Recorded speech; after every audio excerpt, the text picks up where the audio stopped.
les forces de combat contre le feu en Israël sont maintenant très bien organisées. Il y a eu vraiment une bonne coordination entre la police et les pompiers.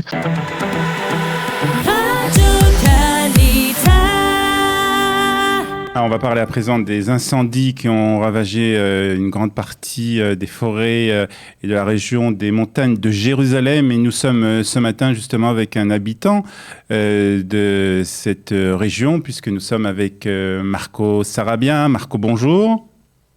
Bonjour à tous les auditeurs. Alors Marco, on vous connaît bien, et peut-être ce qu'on connaît un peu moins bien de vous, c'est que vous habitez justement dans la région de Jérusalem, dans ces montagnes de Jérusalem, la région de Tsuba, et donc à quelques kilomètres, on va dire, de votre domicile.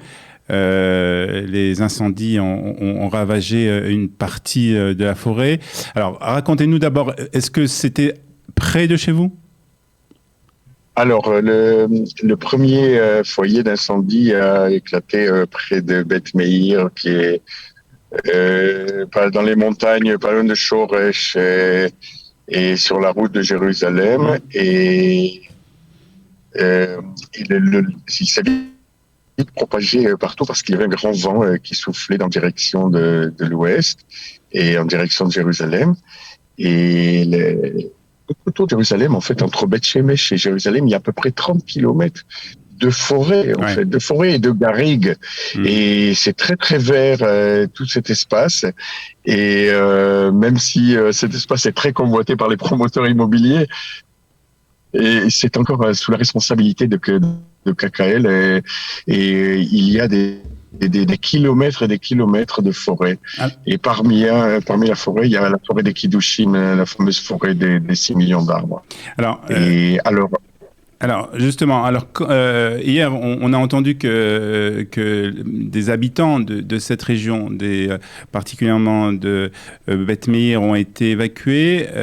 Vous savez de quelle manière ces habitants ont été évacués ? Oui, c'est vrai. Alors, il y a eu beaucoup de centres d'accueil un peu partout pour accueillir les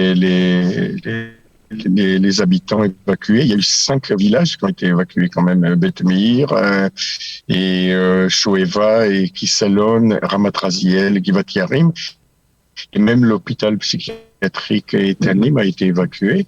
Et donc, il a fallu s'organiser. La plupart les habitants ont été récupérés dans des centres d'accueil, à l'école aussi, l'école de Nkarem par exemple. Et il y a toute une organisation. Les pompiers ont très bien travaillé.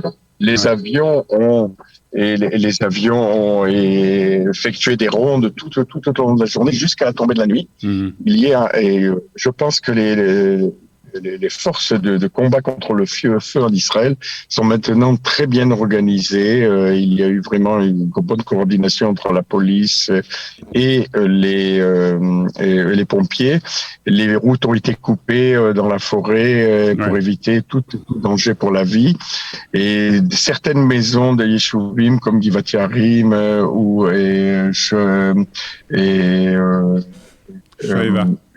Karim ou Beth Meir ont été brûlés, mais les dégâts sont relativement minimes. Alors, le feu s'est rapproché de mon kibboutz. C'est ça. Hier, lorsqu'on a parlé pour fixer cette interview, vous m'avez dit, Marco, qu'il était possible que vous soyez évacué pendant la nuit. Donc, visiblement, les pompiers ont réussi à maîtriser le feu dans la région, enfin du côté en tout cas de votre village, le village de Tsuba. Le kibbutz, Tsuba, quoi. C'est pas vraiment un village comme les autres, puisque c'est un village communautaire avec une organisation de société très particulière. Ouais. Et c'est là qu'on a vu la force de l'organisation communautaire, parce qu'on est déjà équipé contre le feu. On a investi beaucoup dans la communauté et on avait déjà des citernes et des lances, des canons à eau, des canons à eau pour humidifier toute la forêt autour du kibbutz. Et le feu ne s'est pas rapproché du kibbutz. Et même s'il est passé à quelques centaines de mètres seulement, à Reitan. Et Reitan, c'est vraiment le dernier rempart avant Jérusalem.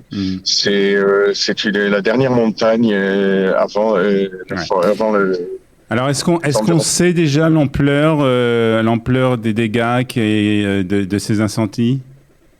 Ah oui, il y a des centaines d'hectares et des centaines d'hectares de brûlés. On le voit, je l'ai vu aussi de mes yeux. Toute la nuit, des foyers ont brûlé. On le voyait encore plus visiblement, encore plus clairement la nuit en fait. On voyait des flammes tout autour et comme c'est resté à petit feu, les pompiers ne sont pas intervenus pendant la nuit.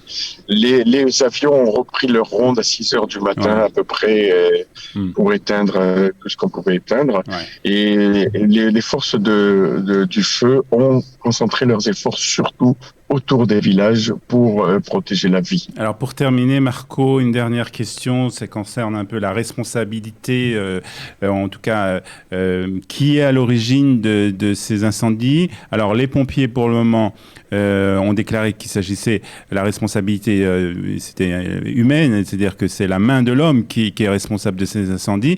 Reste à savoir si c'est criminel ou c'est bien entendu accidentel.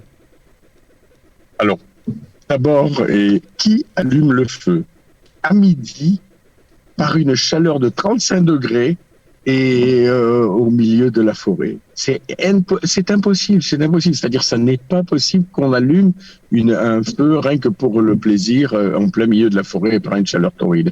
Alors donc, il y a une intention, il y a de mauvaises intentions derrière.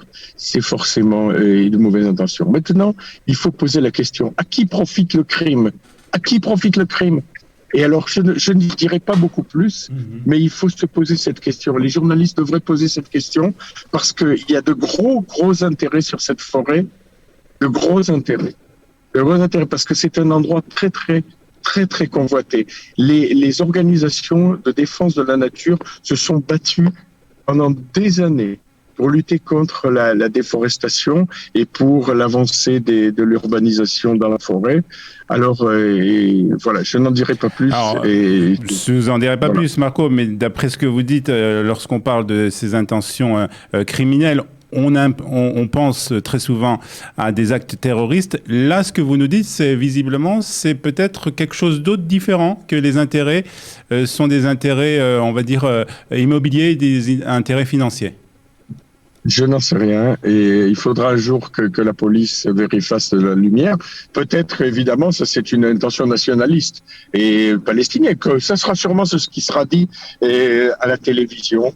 Et des terroristes palestiniens ont mis le feu. Je n'en sais rien. Il faudra le prouver. Et peut-être que ça sera classé comme d'habitude.